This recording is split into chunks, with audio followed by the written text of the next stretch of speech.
Hey guys, and welcome to Tnashi's Movie Corner. Today we will be discussing The Lost World Jurassic Park, which came out in 1997 and stars Jeff Goldblum, Julianne Moore, as well as Vince Vaughn. For a brief synopsis here, a research team is sent to the Jurassic Park Site B island to study the dinosaurs there, while another team approaches with another agenda.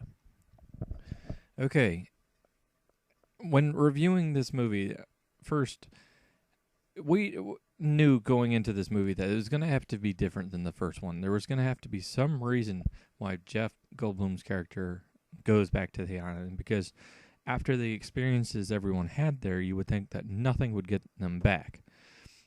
Well, what they ended up doing was they had his girlfriend, played by Julianne Moore, who was already on the island at the time, and he was supposed to be part of the research team that she's also part of and go to the island and observe the dinosaurs there, how they were interacting with each other and in this new environment that they were in.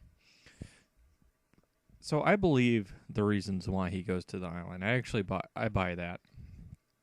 Let me just say right off, I love Jeff Goldblum. He does a really good job, but I really had a problem with him in this movie. Ian Malcolm. Malcolm's character is very different from how he was in the first movie. He really lost a lot of his kind of charm that he had and going with him, and the way he acted, the way he talked, it was very much Jeff Goldblum's way of speaking, but it wasn't really Ian Malcolm's way of speaking. There's quite a bit different. There's a little difference and how he says something in the movie, and how he talks, and he kind of keeps going and going and saying whatever's on his mind at his time. He just doesn't hold anything back. Whereas this one, he's very much reserved, and there's like a lot of moments where he doesn't say anything. He's just standing there, and I thought that was actually really distracting to have his character that different from how he was in the first movie, and I don't think his experience on the island would have changed him that much. Secondly, when we go with the opening scene of the movie, you have these people that kind of end up on Site B, right? And the girl goes wandering, and she gets attacked by these little dinosaurs. I don't buy into that. I don't know how they ended up on the island. I don't know how they would have. Surely there was some government that knew what John Hammond was doing there, and when everything, went to hell, it was like, surely there would be some people keeping anyone from just getting on the island. At least you would think so. And actually, in Jurassic Park 3, they had to where when they were flying the plane near the island, there was someone that came over and said you are in a restricted area. So you would just think that would be how it would be. But that aside, I thought the characters, the one thing I really liked about Jurassic Park was they really built up the characters and made them very likable, and you really got a sense of who they were and how they grew throughout the movie. This one, you don't have that. I like Jeff Goldblum because he's Jeff Goldblum, but Vince Vaughn was boring. Julianne Moore's character as Sarah Harding was just kind of annoying. I don't know who the kid was. I don't know the kid's name off the top of my head, but the kid actor was not that good. Whereas the kid actors in the first movie did a really good job, not only in portraying the fear aspect of it, but as well as just kind of connecting with Sam Neill and all that. So I felt like the cast really, and really, the first one was kind of like a horror slasher fic done right. This one was kind of like the sequel that you get to a good horror film, where we put in more people and more ways to die, so it must be good. And that's just not how it worked. It didn't come across very good. There's a lot of people that were just thrown in here just to die. The entire last act of the movie with the T-Rex and everything and in the city was, just baloney. So I didn't really care for any of that. I didn't really like how the T-Rex showed up either. You got a little bit of what you got in the first one, but I would compare this if I had to. I would compare this movie to Aliens in a way. Alien was very much just kind of a horror in space. Aliens, the sequel, was more of an action flick. It had some horror elements, but it was more action based, and that's looks like what they were trying to do here. But for me, it just doesn't work as well. There are characters that die, and the deaths that they have are kind of stupid. The raptors are thrown in there and just start killing people off, and but there's no real suspense. There's no tension. I don't even care about these characters that are dying. So really, as soon as I saw them, I was like, well, they're gonna go, and that's what happened. So and also the gymnastics scene with the raptors was just not good. It just I really don't. I don't know how to describe it more than just not good.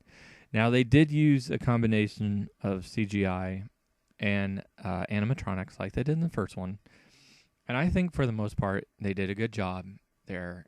Again, what I like about the first one and what I do like about this one is you see just the way that the animals, the T-Rexes mostly, but you see the way like they tilt their heads are just they have this look to them. They look so realistic. They did such a good job with that. So I'm okay with that. Some of the action pieces are pretty good. I don't want to crap on the entire movie because the movie's not horrible. It's far below what the first one is. And I'm okay with them taking it in a more Aliens-like direction as long as they do it right. And it didn't feel like they had that. Like, it didn't feel like they got that down at all. And when you have a director like Steven Spielberg come back to a project, I just kind of expected this. I expected a better film than what I ended up getting.